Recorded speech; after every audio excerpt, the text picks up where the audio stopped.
Hey, songwriters, welcome back to At-Home Songwriting. I'm Chad Shank, and today we are talking about step seven, 7 of 9 in writing songs that connect with more people. Last week we talked about step 6. Now we're jumping in to step 7. So, as we jump into step 7, I wanted to review what each song section has done so far in this process. So, verse 1, that has proved our hook with the very first evidence. And that verse 1 led us to the chorus where it stated the song's main emotional truth, that main idea, that main focus. And then your second verse, it's reinforcing the same truth with new proof. So the verse 2 is not just repeating verse 1, it's shining a different light on the chorus to make it mean more the second time we hear it, even though it's the same words. So step 7 is thinking about the bridge. So the bridge in your writing, that's the place where you take us somewhere new and it adds one more new truth.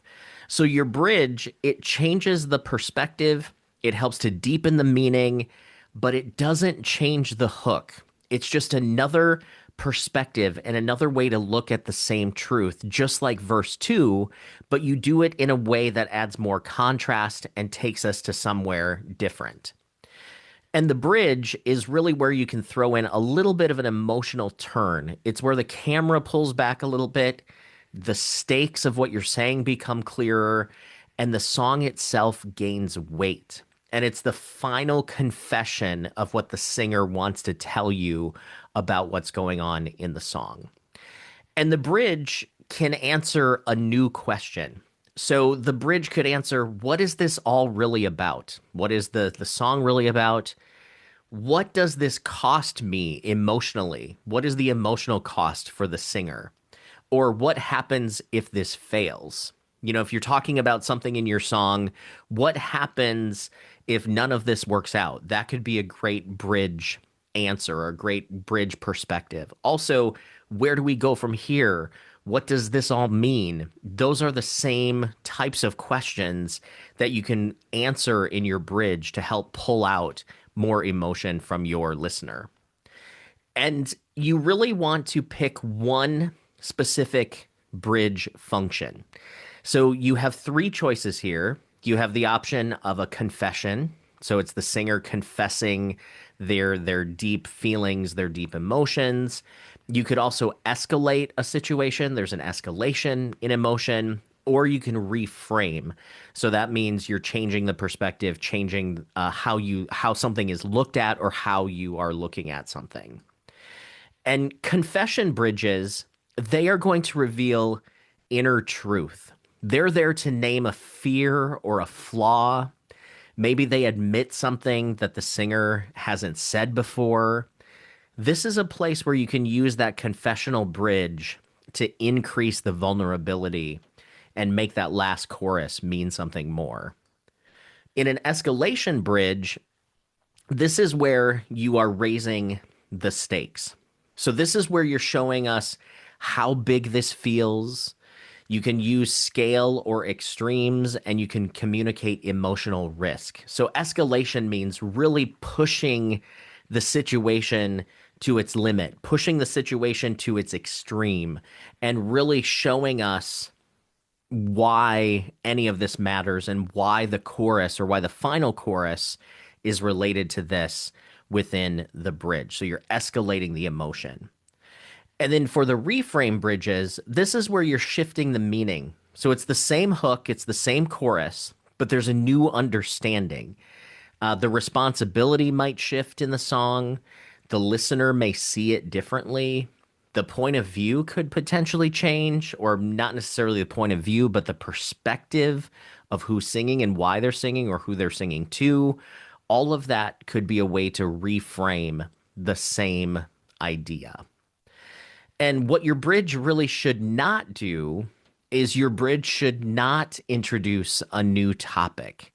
Also, your bridge is not to summarize the song, and it's not a place where you add multiple more ideas or add multiple ideas. The bridge should not pull anything completely new. It shouldn't just be a checklist of summarizing, and we're not bringing in multiple ideas. It should really be there again to confess, to escalate, or reframe. And the bridge should make your final chorus feel like it is earned.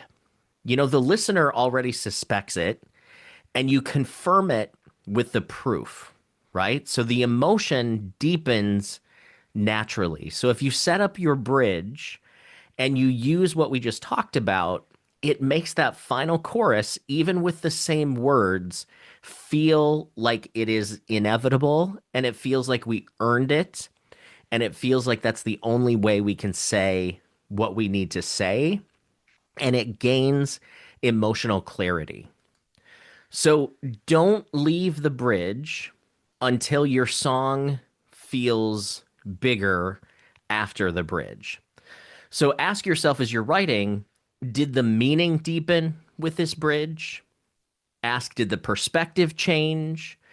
And if you say no to some of these things, if it feels like the chorus is not getting bigger, that means your bridge may not be effective. So you don't want to kind of give it up until that bridge makes that final chorus feel like it's deeper, feel like the perspective changed, feel like it means so much more. So that's really step 7 of 9 is focusing on that bridge and using it as an opportunity to deepen, to refrain, to escalate, and really take us somewhere new and make that final chorus really hit harder and feel more emotionally heavy, whatever that emotion is. When we say emotionally heavy, that doesn't necessarily mean a negative emotion. It just means more powerful, whatever that emotion is. So that is step 7 of 9. Make sure you like and subscribe here on the channel, because next week I am going to do a double header and we're going to talk about steps 8 and 9 and wrap up the series. So hopefully this is helpful. I will see you in the next video.